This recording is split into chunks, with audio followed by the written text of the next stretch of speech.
ఈ నెల 4వ తారీఖున బాచ్పల్లి పోలీస్ స్టేషన్ లిమిట్స్లో ఒక unidentified dead body, women body ఉంది. అది సూట్ కేసులో, ఒక పెద్ద సూట్ కేసులో ఉంది. అది కూడా ఒక అబాండన్డ్ ప్లేస్లో ఉంది అని చెప్పేసి బాచ్పల్లి పోలీస్కి ఒక సమాచారం వచ్చింది.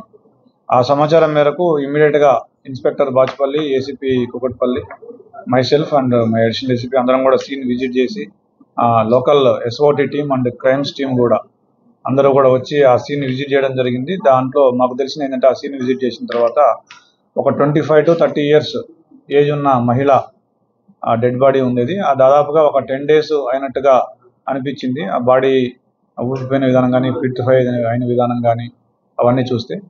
సో దాంతో ఆ కేసుని మా గౌరవ సిపి గారి అవినాష్ మోహంతి గారి ఆదేశాల, సైబరాబాద్ సిపి గారి ఆదేశాల మేరకు ఆ కేసుని ఛాలెంజ్గా తీసుకున్న పోలీసులు, ఎస్పెషల్లీ ఎస్ఓటి డీసీపీ శ్రీనివాస్ గారు, అదేవిధంగా అడిషనల్ డీసీపీ గారు, వాళ్ళ టీం అందరూ కూడా, అదేవిధంగా లోకల్ పోలీసు కూడా ఈ కేసుని ఛాలెంజ్గా తీసుకొని దాంట్లో వచ్చిన క్లూస్ని బట్టి ఇమ్మీడియట్గా within 48 hours of the case బయటకు వచ్చిన 48 hours ఆ కేసుని డిటెక్ట్ చేయడం జరిగింది సాంకేతిక ఆధారాల సహాయంతో.